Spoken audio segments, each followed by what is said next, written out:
Senadora. Verónica Alonso es una brillante senadora uruguaya, está de visita aquí en Miami y enriquece este programa con sus opiniones. Verónica, si Maduro, claro que es un escenario muy improbable, ¿no?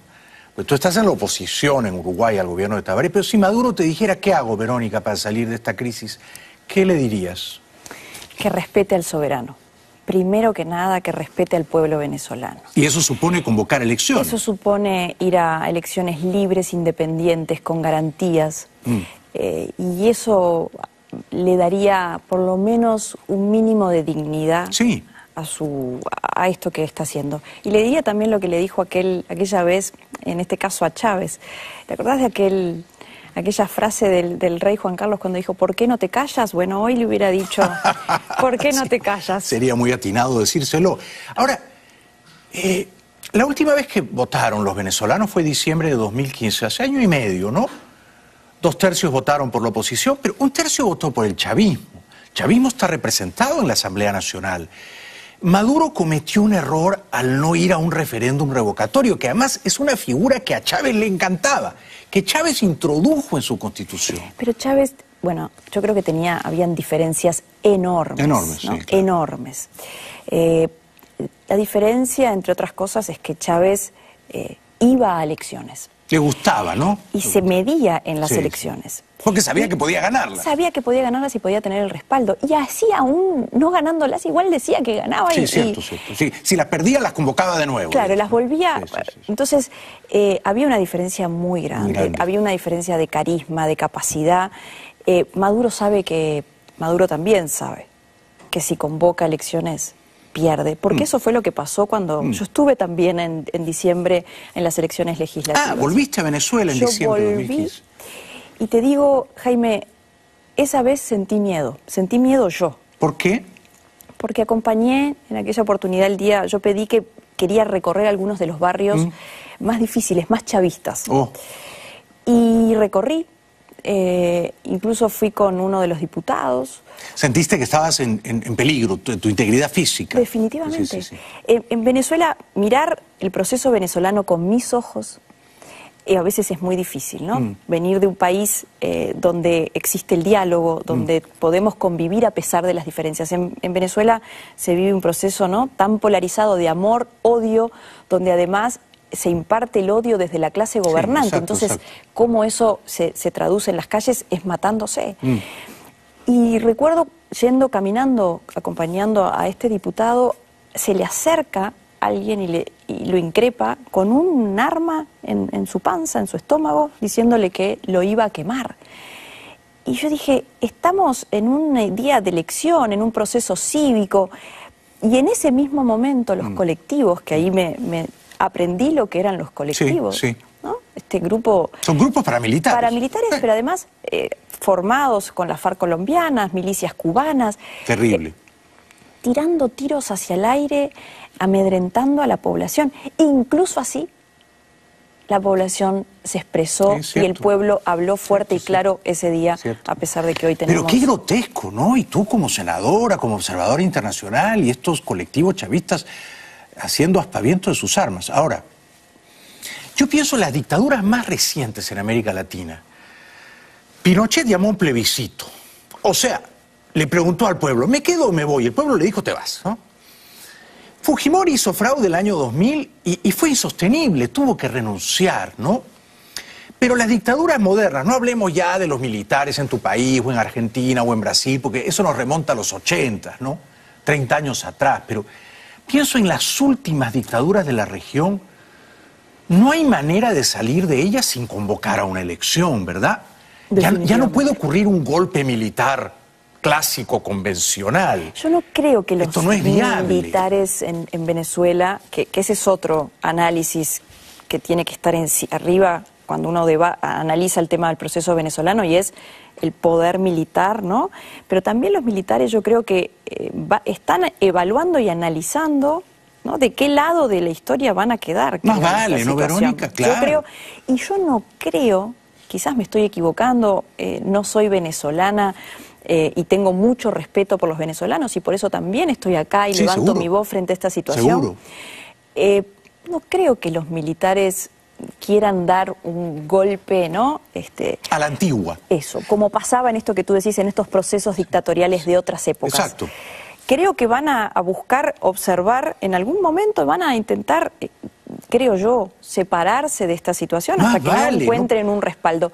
Habrá que ver. Porque es que tienen que tener cuidado de no manchar sus manos de sangre y de no cometer crímenes por los cuales tengan que responder luego, ¿no? También digo que hay muchos de ellos que están directamente involucrados en el narcotráfico, en la corrupción, en la extorsión. Entonces, allí habrá que ver, habrá que separar en esas instancias y ver, no quiero hacer futurología, y tampoco sabemos qué es lo que va a pasar. No, cada día será distinto. Ahora, te pregunto. Sí.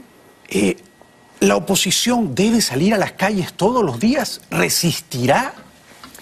A mí la frase que he escuchado muchas veces, el que se cansa pierde. Sí, sí. Me parece que es importante que el soberano siga reclamando. Me parece que es importante la presión. Lo que duele es la represión, ¿no? Lo que duele son esas muertes que, por más que sea una muerte, duele. Creo que hay que seguir... pero también me parece que hay que buscar otros mecanismos. Por eso hablaba recién. El papel que la OEA está cumpliendo me parece que es muy importante. La presión internacional también es importante.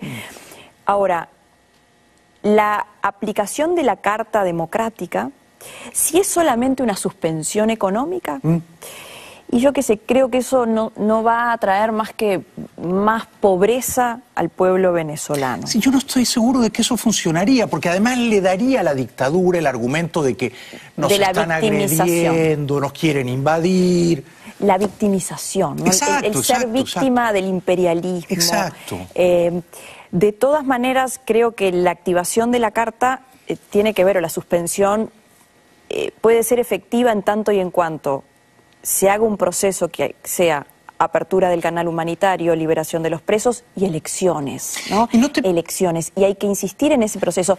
Y en el marco de la OEA, vuelvo a insistir con este tema de la mediación legítima o por lo menos aceptada por ambas partes. Sabes que yo creo mucho en las llamadas telefónicas, no en los emails, ¿sabes? Pero yo creo mucho que Tabaré Vázquez debería coger el teléfono y llamar a Maduro y decirle, mira, te estás equivocando. Es decir, te aconsejo que hagas esto, esto y esto. Ahora luego, si Maduro desoye el consejo, pero por lo menos llamarlo. O Mujica, llamarlo, ¿no? Sí, yo creo lo mismo. Yo creo que, y en este caso, Mujica sería un interlocutor válido, muy por persuasivo, lo va a escuchar Maduro, ¿no? Yo creo que sí, y creo mucho en la diplomacia de los presidentes. ¿No es cierto? Ha funcionado en otras instancias. Ojalá eso pudiera encontrar un camino... y ojalá que Maduro tuviera esa capacidad también para aceptar y entender. Digamos, desde el Uruguay, donde la izquierda está en el gobierno, ha estado en el gobierno los últimos, creo que 20 años, ¿no? No recuerdo... Los últimos 15 años. Los últimos 15, han parecido 20, ¿no? Han parecido como 30. Sí. Como el doble. Pero quiero creer que la izquierda uruguaya que defiende a Maduro y que todavía defiende al chavismo autocrático es la minoría, ¿no? Por suerte. Por suerte hay una izquierda radical que sigue siendo un silencio cómplice. Hace pocas semanas escuchábamos a un representante de la fuerza sindical, lamentablemente, que además se arrogó en su discurso que estuvo con Maduro de decir que representaba al pueblo uruguayo, y en Uruguay fue, ¿no?, fuertemente castigado, porque el pueblo uruguayo no se siente así. El pueblo uruguayo, que además, el pueblo uruguayo le tiende las manos en esta situación a Venezuela, porque los venezolanos fueron muy solidarios con nosotros. Con los uruguayos. En el proceso dictatorial en Uruguay nos abrieron las puertas. Los uruguayos, los argentinos, los chilenos. Isabel Allende vivía en Caracas, trabajaba como periodista. ¿Cuántos uruguayos no se fueron en los 70? Totalmente. Claro. Y yo creo que en esto también hay un debate, Jaime, que tiene que ver con ¿cuánto es el límite de no intervenir o de no levantar nuestra voz? Es un gran debate, porque los derechos humanos son valores universales. No hay tiempo para entrar en ese debate fantástico. Te agradezco de corazón por venir aquí a defender los derechos humanos en Venezuela. Te deseo un gran, brillante porvenir político. Verónica Alonso. Muchísimas gracias. La verdad, te vuelvo a decir, para mí fue un honor. Gracias. Y bienvenido a Uruguay, Gracias. que nos encantaría que fueras por allá. Hasta pronto. Gracias. Gracias. El programa de hoy va dedicado con mucho cariño a la señora Edenis González, que nos ve todas las noches. Gracias por vernos, Edenis. Bueno, el sábado hay una marcha del silencio en Venezuela. El lunes un gran plantón nacional. Seguiremos informando ampliamente mañana viernes. Por hoy, gracias. Buenas noches.